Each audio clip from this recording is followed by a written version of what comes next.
And I see people who are mad, and I see people who are full of stress and tension. And I want to say to them, there's no stress in the world. The world is absolutely just the way it's supposed to be. It's perfect, just as it is. And it's like getting that and understanding that. And your first temptation in that is to say, yes, but the people starving in Ethiopia, is that part of the perfection of it? Yes. Yes. And so is your desire to end it part of that perfection. It's like you don't argue with it. Everything that is. Everything that's ever happened to you already has. You can understand that worry, for example, is nothing more than thought. And what is there to worry about? Worry, which is a consuming thing that creates what we call stress, which is just stressful thinking. What is it? Here's a good parable for you. Everything that you worry about, give it this thought. There ain't no use worrying about the things that you don't have control over. Right? Because if you don't have control over them, there's no sense in worrying about them. That makes sense, doesn't it? So I don't worry about the things I don't have control over. Now, there ain't no sense worrying about the things you have control over. Because if you have control over them, there ain't no sense in worrying about them. Now we've covered everything that it's possible to worry about. It's all thought. It's all thought. If you don't have control over it, worry is absurd. So you're going to worry about getting old. I mean, do you have control over that? In form? Do you have control over what is happening there? If you don't have control over that, then my belief is that it doesn't matter. It just doesn't make any difference. Because who I am is a consciousness that transcends all of that. What I want you to think about is, what in the world would you ever want to occupy your mind with worry about? Or anything that doesn't serve you living the life that you want to live. And understanding that you're never going to ever let anybody, any place, who doesn't have love or harmony to offer you, enter this dimension where you do all of your living. Maybe this dimension, but never this dimension. You see, if someone sends you hate and you react with hate, then you're acting at the lowest level it's possible to act at. If someone sends you hate and you react indifferently, you're sort of average. But if someone sends you hate or anger and you react with love, because that's what's inside and that's all you have to give away, because that's how you choose to use that dimension that is in back of your form or suffusing your form, then that is what you will start expecting and seeing in your world. And it becomes a way of living where you are able to go beyond. Think of the prefix in the English language that means to soar above, to go beyond, to go past. And you come up with the prefix trans, to go beyond, to soar above. And think of the suffix that means the result or the experience of. If you don't know that, it's T-I-O-N with an article, A. Shun, T-I-O-N, the result or the experience of. You have a new word there on the board. Transformation. The result or the experience of going beyond your form. Leaving the boundaries that confine you here and only allowing what you want into that other dimension. And you know something? In this dimension of thought, or astral, or beyond, which is invisible, you can have all of your relationships in your life. You can meet people there where there are no limitations. You can meet every stranger that you ever meet in that dimension, no matter what they're sending out to you. Once you understand that thought, that what you think about expands. Now get this, it expands. So if you think about what is missing in your life, then that's what's going to expand. I was a therapist for many, many years up in New York and Long Island. And people would come to me and they would want to talk about their problems for an hour every week. And in the process of talking to me about their problem, they always talked about what was wrong. About how their husband was behaving this way, about how their children weren't doing what they wanted them to, about they didn't have enough money, and about the illness, and their mother was this way, and it was like their whole consciousness all the time was on what was missing, what was wrong, what was negative, what was unpleasant. That's what occupied this territory that I can't define, that is invisible in their lives. Now you have to understand that when you do that, that is going to expand in your life. And there's a reason for that. There's a very important reason for that. Because what you think about expands into action, into form. It's just a matter of bringing it from here to here. And you choose what comes in here. You create all of this. Because thought starts with you. You are the creator of thought. And therefore you are the creator of life. And you are the very creator of what your form is going to experience. As the Sufis used to say, if you don't have a temple in your heart, you'll never find your heart in a temple. It's having it in your heart, and that comes from thought. So what you think about is profoundly important in your life. Emerson said, you become what you think about all day long. Christ said, as you think, so shall ye be. All the spiritual masters who've ever come our way have always talked about, be careful what you think, because it's going to expand into your life.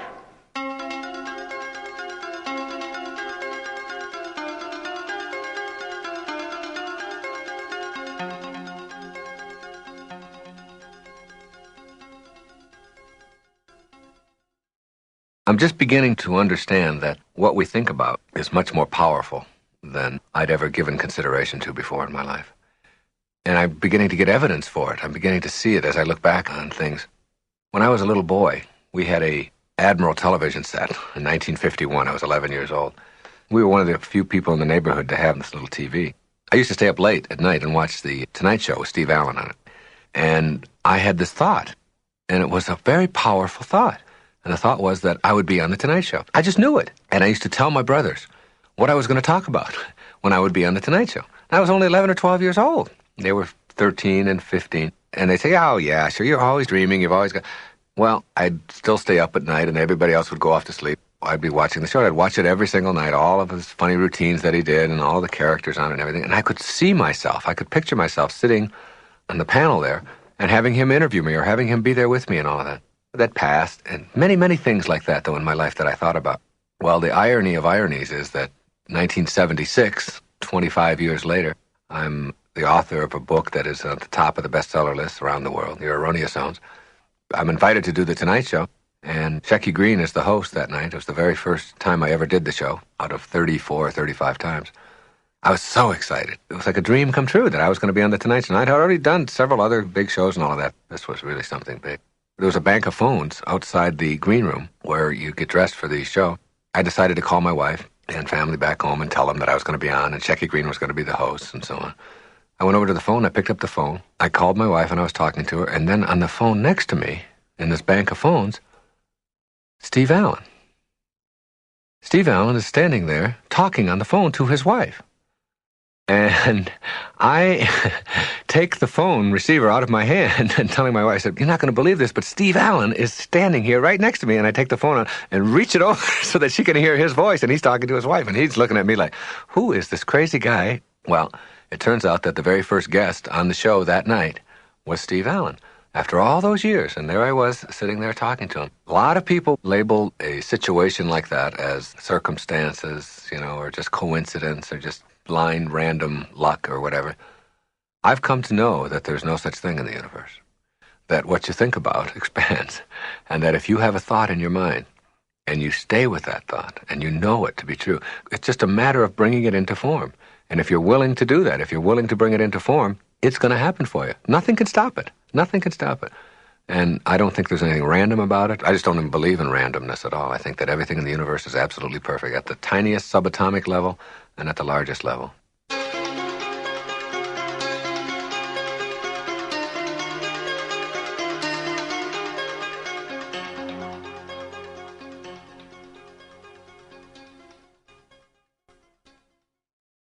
I get on the elevator, and I'm on the 17th floor. I have an office on the 17th floor. And I get in the elevator, and a couple gets on the 14th floor, the elevator opens, and they're complaining about a tax audit that they just went through and how awful it was, and they took more money of us, and they're always doing that. And I'm standing in the back of the elevator. I do this all the time. It's like I stand there, and then I really stand back here. Who I really am, stand back here, so I watch myself. It's like when you talk to yourself. That's two people, isn't it? You talking to yourself. And then it's like,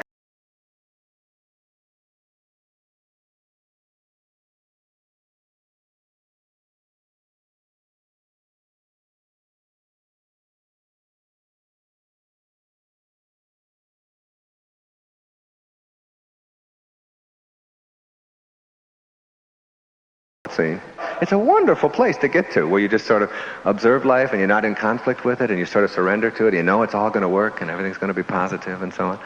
It was August, and they're complaining about how hot it is in August. And it's just God, it's been ghastly. This whole time, another day, and we got to go out in this heat. And I'm standing listening to this, and there's the audit over here, and there's the heat over here. And we get to the 4th floor, and another couple gets on. And they're complaining about how many stops the elevator's making today. It's true. So they're like, damn elevator, it's always stopping, and it's like... So I'm standing in the back watching this whole scene playing out in front of me, thinking to myself, I never do this. I used to do this, but I never do this anymore. And you may say, well, what is it that you don't do? What I don't do is ever find it possible for myself to think about things that I don't like, or that are missing, or that are miserable, or that I find distasteful, because I somehow have got in my consciousness an understanding that when you do that, that's what expands in your life. And that really successful people only see things working out. And they understand that, they get that, they hold on to that, and they get that picture of it. Like, I can't get a picture before going out to speak of an audience who's not going to like me, because I know that's going to expand. And I'll walk out and go, and that'll be the end of it, right? It'll be done. I know that it's going to be great, and it's going to be terrific, it's going to be fun. If I keep that consciousness inside of me, that I'll expand that into action. So now you have to do is look at all of the stuff that's going on in your life. And how much of it is a result of, you'll see it when you believe it, of seeing what you're thinking about. Now, when my kids go to sleep at night, I never tell them if they got a little sniffle, this is going to be worse tomorrow, you're going to have to take off school. I wouldn't want to program them with anything like that. I always tell them how strong they are, how terrific they are. This thing's going to be gone in the morning, and you'll be off to school, and it's going to be great. I want them to be able to expand into form thought that they want, rather than the other way around. And people who are chronic complainers never seem to be able to get past that, and everything that they think about keeps coming up. And the tragedies keep multiplying, and the horrible things keep coming into their lives. And it's like that becomes a part of your consciousness.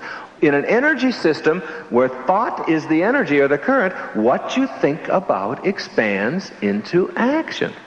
It's like getting old. You know, it's like I tell people, don't let an old person move into your form. Don't let an old person in. Don't let an old person move in. The age of your form isn't who you are. Who you are is thought, and thought is ageless. You can't age thought. Age is universal and eternal. It goes forever. It's what the universe is. So you don't let that person who walks slow and talks slow and thinks slow, you don't let that person in.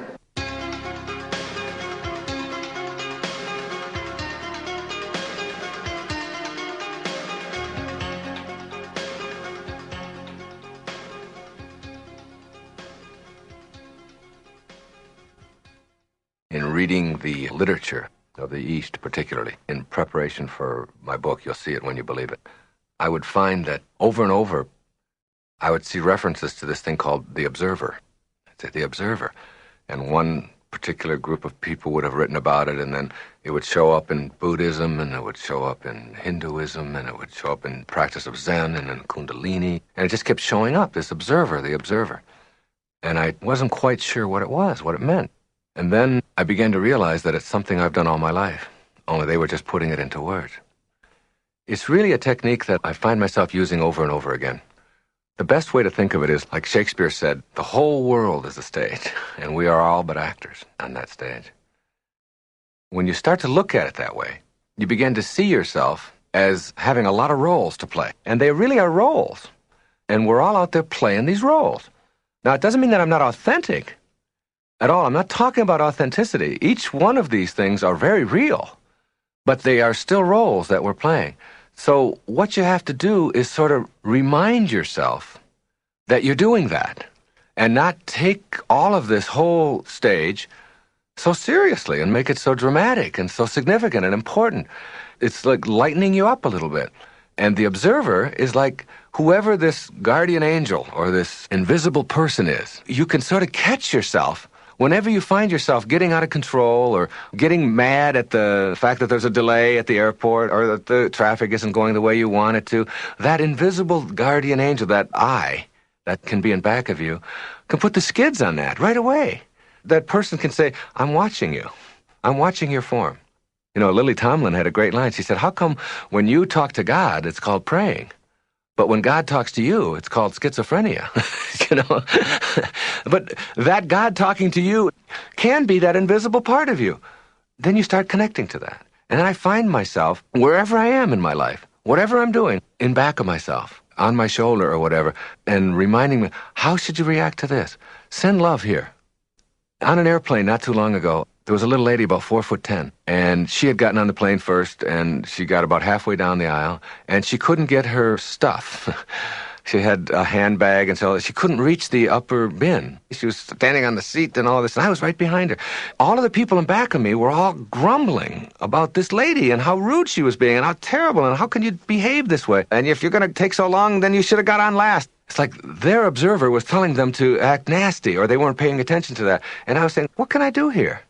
Where there was a time when I would have thought, get out of the way, lady, come on, I got to get to my seat, and you're holding up everybody and all. I didn't do that. I stopped, I said, here, I'm 6'1", I can do this for you, and I put that up, and I did this, and I said, here, have a nice day, and I had a book with me, and I signed it, and I gave it to her, and she was happy, and that was the observer.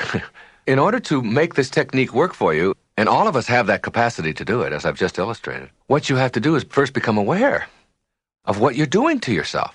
That if you're into that hurry-up, type A, got to get there fast, everything has got to get done yesterday kind of mentality, then there's still something that is making you do that. It may be very instantaneous, or what some people would call subconscious, which I don't like to call it that, because if it's below your consciousness, then you're not aware of it anyway, so, why call it that? And that's just a cop-out.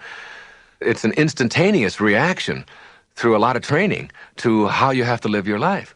So what you do is you catch yourself. In moments like I just described on the airplane, or in any moment, when you find yourself reacting in a way that you know isn't good for you, it isn't working for you, it isn't healthy, as soon as you see that, you don't need a doctor to tell you that worrying a lot about a lot of things is going to create an ulcer for you. It's going to make you feel tight inside. Your body reacts to thoughts. And the thought of, I've got to get there fast, and I've got to get around this traffic, and it shouldn't be this way, and I got to get that, gives you cramps. You notice that your heart, your pulse rate is going much faster, or you're twitching, or you're sweating. Those are all signals to you. Don't do that. I mean, you don't have to go to a physician and go to therapy to find that out. Stop doing that. Look in the mirror if you're all flushed and bloated and sick, or gulping down antacids, whatever it is, in order for you to get through your days. You know that isn't working for you, that your life isn't. So get an observer and get that observer to catch you and say, wait a minute, I'm your buddy. That's who I am. I'm with you. I'm going to get in harmony with that part of me. And I'm going to allow that observer to do more of the directing and watch out for the roles that I'm playing. And whatever role I'm playing that isn't working and providing me with the joy and the success and the happiness that I really believe I'm entitled to, I'm going to have that observer catch me at that and stop me from behaving in that way. It really is a tool to help you to be more realistic, more tuned in life. For me, it is a reminder that there's much grander things than what I've just become accustomed to. I'll give you an example on the tennis court. My doubles partner made a bad shot, and he screamed something out, called himself a name. He said, you jerk, you dummy. He was talking to himself. And I stopped and I said, Lenny, I really don't appreciate it when somebody calls my partner a jerk and a dummy. I said, who was that? Who was doing that? He said, what do you mean? I said, well, whoever it is that's calling my partner a jerk and a dummy, I'd like you to get in touch with him and remind him that he's a beautiful guy and he just didn't hit the shot the way he wanted to. I'd like you to tell that person that. It's like a reminder that when you call yourself a name, you know, you got two people going here. You got the person who's the recipient, the jerk, and you got the person doing the calling. Well, you want to get those two in balance. You want to get those two in harmony. You want that person, whoever that is saying, you jerk, to say, you're allowed to make an error in tennis. You have to do it. Nobody goes through a whole match without making errors. And that it's okay, and that you forgive yourself, and you're kind to yourself. And then the recipient of that is in balance, so that those two people, quote, or those two parts of you are in harmony. Because if the part of you that's calling you a jerk, if the recipient of that begins to believe that, then you start acting on what you hear and what you believe. And pretty soon, everything that you say to yourself, if you call yourself a jerk enough, you're going to think that you're a jerk. And that's one of the problems with self-esteem. It's people who have really talked to themselves in such a way that the self and the I, which we've separated, they become the same. And so the person who's doing the calling believes that they're a jerk, and the person who's the recipient believes it. And if they had an observer there, if that I who was doing that instead was saying, you know, you're pretty terrific. You know, you make some mistakes. All of us do, but that doesn't mean that you're bad and that you're not any good. And you get those two in harmony so that you are never calling yourself anything but what you would like to be. And the more you do that, the more that you'll be in harmony. And that's all invisible.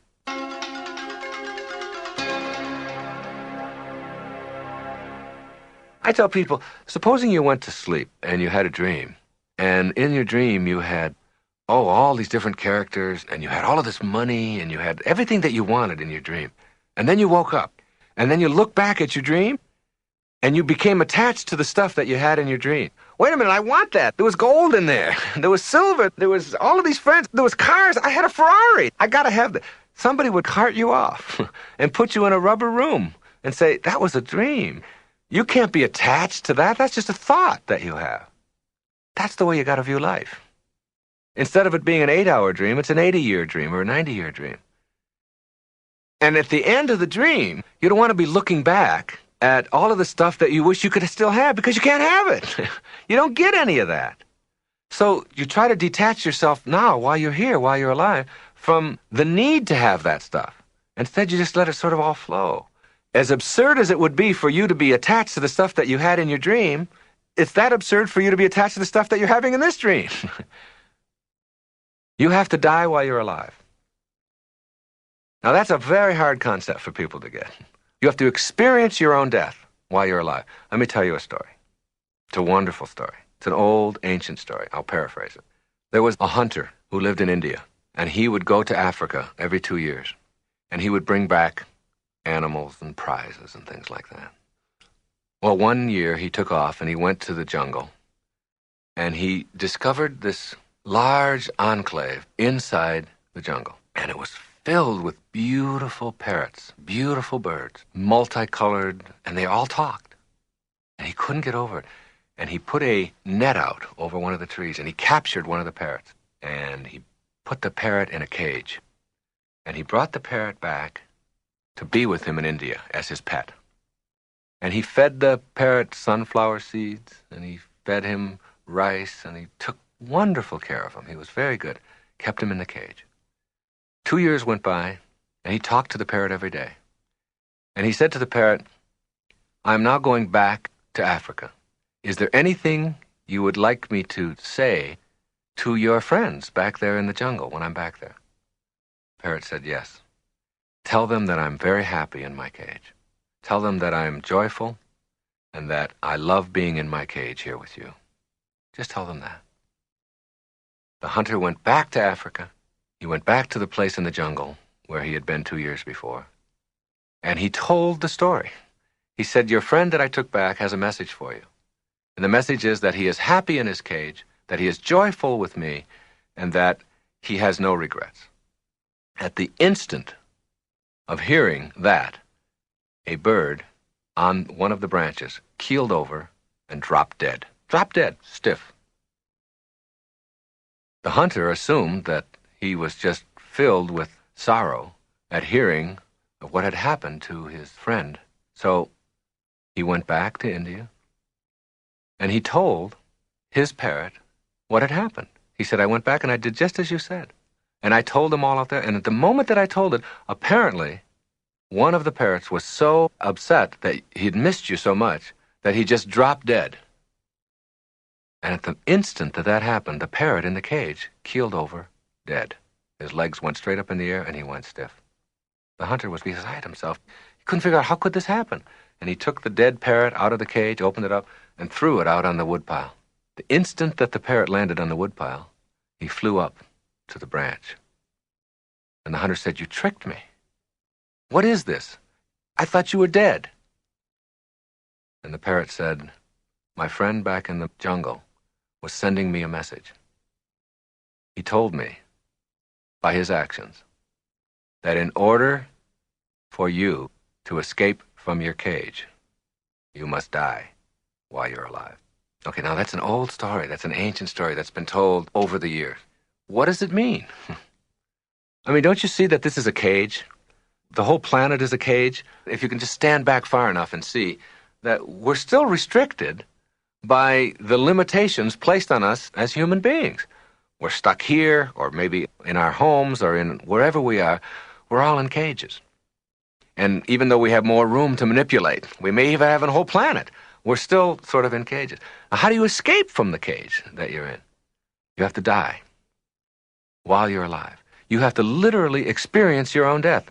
All of us have to. All of us are going to die. So why not experience it in advance? And see yourself out of your body, gone, but able to look back at what's going on now. Just like the dream, where you have the dream and you have everything you want, but you're able to look back at it.